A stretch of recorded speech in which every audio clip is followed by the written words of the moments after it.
Hello! Good evening pa sa ating lahat. Narito na naman si Len para sa ating 168 day na ating sharing ng devotion video. And today is Saturday, ayan, kung saan tayo ay ginanap ang ating Saturday service dito sa Alive in Christ Hong Kong, na kung saan ang inyong lingkod ay dahil dito ako nananatili at nag-i-stay muna sa ating church, ay ayan, sumayaw tayo at umattend na rin ng ating simba o gawain ngayong Sabado, kung saan tayo ay sumayaw bilang tambourine dancer and ayan, nag-lunch fellowship hanggang dinner kasama ng ating mga Saturday service group. So salamat po sa pangunguna ni Pastor Ronald at ni Pastora Grace. Ayan, humabol din si Pastora Susan pero saglit lang dahil nga kailangan niyang bantayan ang kanyang alagang aso. So, dadako na po muna tayo sa ating pagbubuli-buli ng salita ng Diyos at wag po natin kakalimutan ang manalangin para magpasalamat sa ating Panginoon para sa mga napagtagumpayan natin ngayong buong araw. So, let us all pray. Ama ng Diyos na makapangyarihan sa lahat, narito po kami, Panginoon, muli at nagpapasalamat sa inyo, Panginoon, sa buhay, kalakasan at hininga na ipinagkakalob nyo sa amin, Panginoon. Salamat din po sa lahat ng mga blessings, Panginoon, lingid man o dilingid, Panginoon. Gayon din sa bawat mga pagsubok, Panginoon, na aming napagtatagumpayan. Alam po namin na habang kami nabubuhay at humihinga, Panginoon, our life is dedicated to serving you, Lord God, and glorifying your holy name, Panginoon. Gayon din po, Panginoon, dadako na naman kami muli sa pagbubulay-bulay ng inyong mga salita, Panginoon, at dalangin po namin na ang karunungan na ipinagkaloob niyo na sa amin, Panginoon. Salamat, Panginoon, na nagiging instrumento kami, Panginoon, nang sa gayon ay maabot ang lahat ng tao, Panginoon, na nang sa gayon, Panginoon, ay makilala kayo at mas mapalapit o magkaroon ng intimate relationship sa inyo, Panginoon. Alam po namin na kayo ang hihipo, magbubukas ng mga mata at spiritual na soul, Panginoon, ng bawat isa. Nang sa gayon, Panginoon, ay hindi lamang nila marinig o mabasa, Panginoon, kundi lubos nila itong maunawaan, Panginoon, at mai-apply o maisabuhay sa aming pang-araw-araw na buhay, sa paglago sa aming spiritual, Panginoon. Habang buhay rin po kami na magpapasalamat sa inyong bugtong na anak na si Jesus, ang aming Panginoon, na siyang nag-alay ng kanyang buhay para sa aming kaligtasan, Panginoon. Dahil tunay na kung kaming mga tao, Panginoon, ang gagawa nito, Panginoon, walang kayamanan, Panginoon, maaring itumbas sa ginawa ng inyong anak na si Jesus, Panginoon, dahil it was priceless, dahil ang kanyang dugo, ang tanging dugo at buhay at katawan na karapat dapat lamang na mabayubay sa krus, Panginoon, dahil siya ang worthy is the Lamb, Panginoon.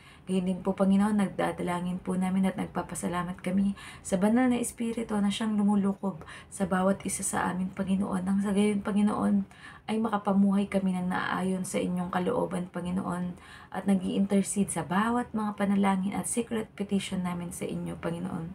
Dalangin po namin, Panginoon, na ang ginagawa namin ito, Panginoon, ay magpapatuloy at patuloy kaming magpapagamit sa inyo saan man na lugar o bansa, Panginoon, na kami ay inyong dadalhin, Panginoon.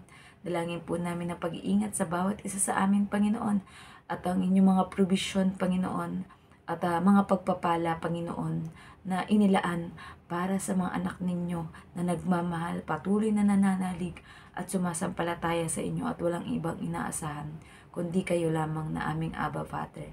Muli, binabalik po namin ang lahat ng papuri at pasasalamat sa tanging pangalan ng bugtong na anak na si Jesus. Amen. So, ito po yung sinasabi sa Lucas 20:42. Ayan. Si David na rin ang nagsabi sa aklat ng mga awit, sinabi ng Panginoon sa aking Panginoon, maupo ka sa kanan ko. Message. Dagdag pa sa sinabi ni Jesus ang nakasulat sa awit 110:11 na ang Mesiyas ay alam ni David na maipapanganak na tao at banal. Dahil ang kahulugan ng sinabi ng Panginoon na Diyos Ama sa Diyos ni David na si Jesus na maupo ito sa kanan niya. Application. Kung mismong si David, bagamat hindi nakita ang Mesiyas na si Jesus, ay nakita sa pamamagitan ng isang vision na pinaupo ng Diyos Ama sa kanan niya ang Panginoong Yesus. Gaya sa panahon natin ngayon, hindi man natin nakikita ang Diyos Ama at si Jesus, ang importante ay naniniwala at sumasampalataya tayo nakasama natin sila lagi. Dahil napatunayan natin base sa mga pangyayari sa buhay natin na tumatanda tayo at patuloy na nabubuhay. At kung ang ating Panginoong Yesus ay nakaupo sa kanan ng Diyos, kasama din tayo doon kahit mga anak na din tayo dahil mga anak na din tayo ng Diyos, dahil ang banal na Espiritu ay nasa atin mula nang tinanggap at kinilala natin ang Panginoong Yesus. Lalong higit kapag isinabuhay natin ang mga pangako at mabuting balita ng Diyos na ating binasa, binulay-bulay at ipinamahagi sa buong mundo at lahat ng tao. So, purihin ang pagkabasa ng salita ng Diyos. O, di ba? So, maraming magsasabi na bakit si David ang napili ng ating Panginoong Diyos na maging lahing pagmumulan ng Mesiyas. Ayan. Pero syempre, alam naman natin na sa pasimula pa lamang, magmula pa kay Abraham, ayan ang ating father of faith na si Abraham, ay diba, si Isaac na kanyang nag-iisa at bugtong na anak, dahil iyon ang ipinangako sa kanya ng ating Diyos Ama na magiging anak niya, kahit sa kabila na sila ay matanda na ng kanyang asawang si Sarah at baog pa si Sarah, diba? Ngunit dahil ito ay pagbubuntis na mula sa banal na espiritu, 'di ba? Ang representation ni Abraham ay ang ating Diyos Ama. 'Di ba? Kagaya sa naging preaching ng ating Pastor Ronald kanina, yan din yung tinutukoy. At si Isaac ay nagre-representa sa ating Panginoong Yesus, 'di ba, no? Ang iaalay sa Mount Moriah, 'di ba? Na ang ibig sabihin ng Mount Moriah at sa ating napakinggan sa preaching kanina, ang Mount Moriah ay maraming mga maliliit na mga bundok, at kasama din sa bundok na 'yon ang bundok ng Golgota, na kung saan ang ating Panginoong Hesus ay doon na ipako, 'di ba? So, kung makikita mo yung ang galing ng connection, no?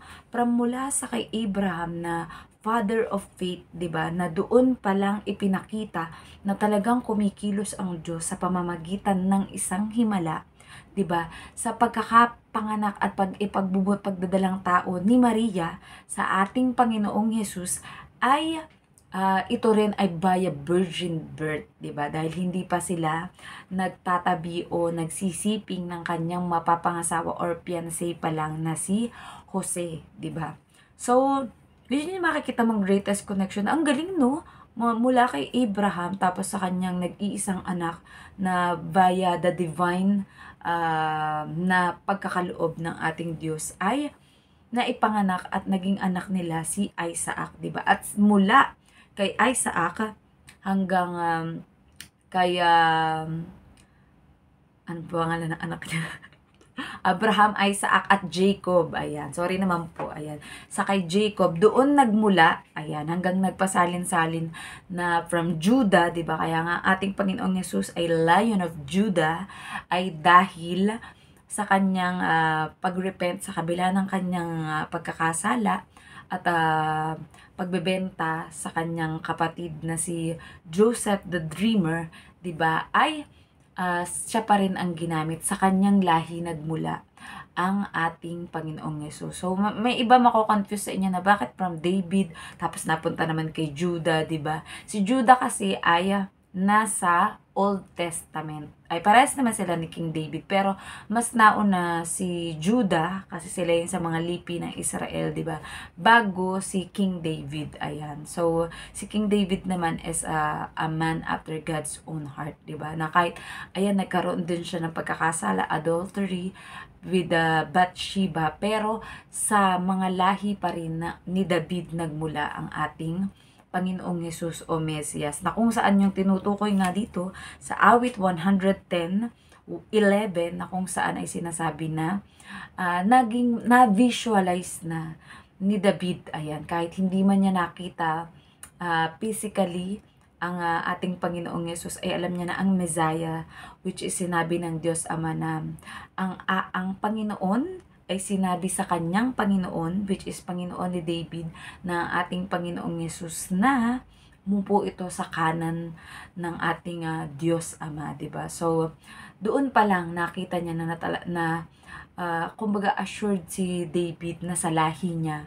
magmumula ang lahi or lineage ng Mesias, 'di ba? So, alam mo yan talagang kapag binulay-bulay natin ang salita ng Diyos, there are many mysteries, there are many connection of people na kung saan at mga pangyari na kung saan ay makikita mo na tunay na nagkakatotoo at nangyayari ang mga pinangako ng ating Diyos, 'di ba? To simula pa lang sa pagkalika na kung alam natin ang John 1:1 that in the beginning was the word and the word was with God and the word was God, 'di ba? So nung sinabi ng Panginoong Diyos Ama na magkaroon ng liwanag, yan na ang pasimula na ang ating Panginoong Yesus ay naroon na dahil He is the Word. Siya ang salita, 'di ba? So tayo bilang nagpapahayag ng salita ng Diyos ay atin ding ipinapahayag sa kanila ang ating Panginoong Yesus at ang ginawang pagliligtas sa atin ng ating Panginoong Yesus, 'di ba?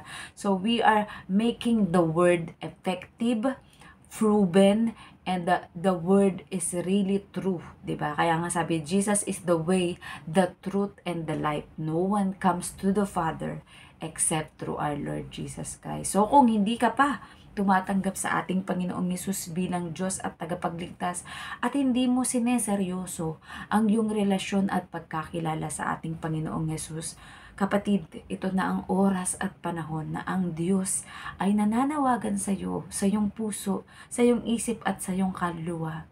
Natanggapin at kilalanin mo ang kanyang bugtong na anak na si Jesus. Nang sa gayon ay makamit mo ang buhay na walang hanggan. Ang iyong buhay ay maipamuhay mo ng kasiyasiya sa paningin ng ating Panginoong Diyos. Dahil kahit anumang kabutihan ang iyong gawin, mag-charity work ka man, magpakabait ka man, magpakabanal ka man, subalit wala sa iyo ang pagtanggap sa ating Panginoong Yesus bilang Diyos at tagapagligtas at hindi siya naghahari sa iyong buhay, lahat ng yan are like dirty rags, basahan para sa paningin ng ating Panginoong Diyos. Dahil para sa paningin ng Diyos Ama, ang kanyang bugtong na anak na si Jesus lamang ang pinakamaganda at pinaka-perpekto sa kanyang paningin. At kung ikaw ay namumuhay ayon sa pamumuhay na ine-example ng ating Panginoong Yesus, ay makikita ng Diyos na sa iyo ay nagniningning ang glory ng ating Panginoong Yesus. Di ba? Hindi ang sarili nating glory, di ba? Kundi ang glory ng kanyang bugtong na anak na kanyang ipinadala upang tubusin ang kasalanan nating lahat. Tandaan po natin na hindi lahat ng tao ay masasabing anak ng ating Panginoong Diyos. Tanging ang mga taong tumanggap sa kanyang anak na si Jesus bilang Diyos at tagapagligtas at isinasabuhay ang mga salita at mga pangako ng ating Panginoong Diyos at iniingatan sa kanilang puso na kung hanggat maaari ay makaya ito at magawa buong katapangan na maibahagi sa bawat isa nang sa gayon sila din ay maligtas at tanggapin ang kanyang bugtong na anak na si Jesus bilang Diyos at tagapagligtas ng kanilang buhay at magkaroon ng intimate relationship sa ating Panginoon. So, nawa po may natutunan kayo sa ating sharing ng devotion video and bukas pong muli. Ayan, syempre bukas po ay may simba tayo sa Sunday service. Ayan, syempre maglilingkod muna tayo sa ating Panginoon bago natin gawin yung mga iba pa nating dapat gawin. Actually, kailangan din po nating tulungan ng ating Ate Mayet para sa kanyang discipleship lesson. Ayan, so ang inyong lingkod naman po ay willing na ipagamit ang aking buhay para sa kalooban at mga gawain ng ating Panginoon dito sa mundo habang tayo ay nabubuhay. So, nawa po yan din ang ating maging Great Commission na go therefore and make disciple of all nations. So, let us all close into prayer. So, Ama namin Diyos na makapangyarihan sa lahat, narito po kami, Panginoon. Nagpapasalamat sa inyo sa matagumpay na araw na ito, Panginoon, ng pagpupuri at pagdakila at pagtataas sa inyong pangalan, Panginoon. Gayun din, Panginoon, salamat sa inyong mayamang mga salita, Panginoon, na siyang nagbibigay lakas sa aming pisikal, sa aming emosyonal, at lalong higit sa aming spiritual, Panginoon, that we are assured, Lord God, na dahil sa lahi mula ni David, Panginoon, na sa kabila ng kanyang pagkakasala, ngunit siya ay nagbalik loob at tumingi ng kapatawaran sa inyo, Panginoon, ay kayo ay laging nakahanda na patawarin at tanggapin siya. At sa kanyang lahi, nagmula, Panginoon, ang lahi ng Mesiyas, Panginoon, ng inyong bugtong na anak na nagkatawang tao upang maranasan, Panginoon, ang mabuhay na pinagdadaanan ng inyong mga anak dito sa mundo, Panginoon. Alam po namin na lagi ninyo kami iniingatan nang sa gayon ay hindi magtagumpay ang kalaban o si Satanas, Panginoon, na agawin kami sa pagkakakapit at yakap ninyo sa amin, Panginoon. But once we are assured, Panginoon, of our salvation to you, Panginoon, at tinanggap namin ang inyong bugtong na anak na si Jesus bilang Diyos at tagapagligtas, isinasabuhay namin ang lahat ng aming mga natututunan, Panginoon, sa inyong mabuting balita na Biblia, Panginoon, at lalong higit, Panginoon, ini-apply namin ito sa aming pang-araw-araw na buhay at hindi kami natatakot na ibahagi ito sa iba nang sa gayon ay makamit din nila ang buhay na walang hanggan at kaligtasan sa pamamagitan ng iyong bugtong na anak na si Jesus, Panginoon. Gayun din, Panginoon, dinadalangin namin ang lahat ng tao na dumadanas, Panginoon, ng mga pinansyal na mga problema, Panginoon, mga utang sa trabaho, sa negosyo, Panginoon, at mga church planting, Panginoon, mga pagbili ng mga sasakyan, Panginoon, na gagamitin para sa pagpunta sa bawat lugar, Panginoon, na kailangang mabahaginan o ebanghelyo, Panginoon. At gayon din, Panginoon, ng mga pinansyal na gagamitin para sa mga pagkain, Panginoon, mga gamot, at lahat ng mga pangangailangan ng aming mga evangelize, Panginoon. Alam po namin, Lord God, that you will provide, Lord God, sapagkat anumang gawain na nakalulugod sa inyo, Panginoon, alam namin, nakasama namin kayo at ginagabayan nyo kami nang sa gayon ay laging maayos ang aming mga lakad at ginagawa ng aming mga kamay. Gayun din, Panginoon, dinadalangin din namin ang lahat na may mga sakit at karamdaman, Panginoon, na nawa, Panginoon, ang kagalingan, Panginoon, ng kanilang physical, emotional at spiritual, Panginoon, ay mangyari sa kanila, Panginoon. Ito man ay matagal o mabilis, Panginoon. Ito man, Panginoon, ay ang tunay na kapahingahan, Panginoon, na ang pagbalik ng aming espiritu, Panginoon, sa inyong kaharian at makasama kayo at makaharap na ng harapan, Panginoon, ay labis po naming kinasasapikan, Panginoon. Lalong higit kung aabutin man, Panginoon, namin ang muling pagparito ng inyong bugtong na anak na si Jesus, madatnan niyo po nawa kami na ginagawa namin ang inyong Great Commission, Panginoon, at nananatili kami nananalig, sumasampalataya, nagmamahal at nagpapatawad sa bawat mga nagkakasala sa amin, Panginoon, dahil sa kapatawaran na ipinagkaloob niyo rin naman sa amin, Panginoon. Kaya din, Panginoon, dinadalangin po namin ang pakikisalamuhan namin sa aming kapwa, Panginoon, na kayo po ang siyang maggabay, Panginoon, upang ang aming magawa, Panginoon, ay para lamang sa ikabubuti ng aming kapwa, Panginoon. Nawa po ay manatili sa amin ang humbleness, Panginoon, at hindi kami maging mayabang, Panginoon, kung sakali man na pinagkalooban nyo kami ng mga kayamanan dito sa mundo, Panginoon.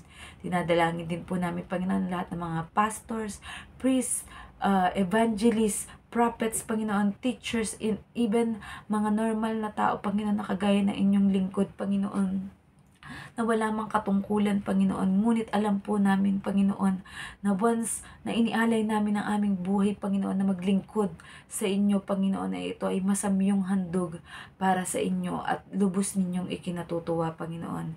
Dalangin po namin ang provision, ang pag-provide, Panginoon, sa lahat ng mga pangailangan ng kanilang mga pamilya, ang kanilang mga anak para sa mga pag-aaral, Panginoon, mga gamot, kung kailangan nilang ng gamot, Panginoon, mga pamasahe, mga gasolina, Panginoon, para sa mga gagamiting sasakyan, Panginoon, panghimpapawid man, pandagat, Panginoon, o panglupa, Panginoon, ay alam namin, Panginoon, na iingatan nyo ang bawat isa hanggat hindi napupuntahan ang lahat ng sulok ng mundo, Panginoon. Gayun din, dinadalangin po namin, Panginoon, ang bawat mga bansa, ang aming bansang Pilipinas, ang inyong piniling bansa, ang Israel, Panginoon, at lahat ng mga bansa, Panginoon, ay magkaroon ng kapayapaan, pagkakaisa, pagpapatawaran, unity, Panginoon, that will be all united, Panginoon, in serving you, in glorifying your name, Lord God. At ang maitaas ka sa aming buhay, Panginoon. Dalangin po namin, Panginoon, na sa bawat araw nawa ng aming buhay, Panginoon, ay mapapurihan at madakila ka, Panginoon. At ang buhay namin ay magamit, Panginoon, para lamang sa inyong dakilang layunin, Panginoon, at misyon na ipinagkaloob sa amin, Panginoon, hanggang sa maluwalhati na pagbabalik ng inyong bugtong na anak na si Jesus, Panginoon. O kung kami man, Panginoon, ang kailangang pumanaw na, Panginoon, at magbalik na ang aming espiritu sa inyo, Panginoon, ay labis naming ikatutuwa at ikagagalak, Panginoon, at kami ay excited, Panginoon, na mangyari na yun, Panginoon, sapagkat sa inyong kaharian, wala na kaming hahanapin pa. Tanging puro pagpapasalamat, pagmamahal at pagpupuri sa inyong dakilang pangalan, Panginoon, sa inyo na makikita namin ang harapan at matatawag namin our Abba Father, Panginoon. Muli, Panginoon, ang lahat ng mga secret petition ng bawat isa, Panginoon, at mga hindi man namin nabanggit sa aming mga panalangin, Panginoon, ang pag-iingat ninyo sa aming mga pamilya, mga mahal sa buhay, Panginoon, pagpaprovide, Panginoon, sa lahat ng kanilang mga pangangailangan, Panginoon, at mapagtagumpayan ang bawat mga pagsubok, Panginoon, na haharapin, Panginoon. Dahil sa kabila naman nito, ang greatest reward namin ay kayo at ang inyong bugtong na anak na si Jesus at ang inyong kaharian diyan sa langit, Panginoon. Muli, kayo po ang siya magari, mapapurihan sa aming buhay. Ito po ang aming samat dalangin sa matabis na pangalan ng inyong bugtong na anak na si Jesus. Amen. Good night pa sa ating lahat and God bless. Bye-bye.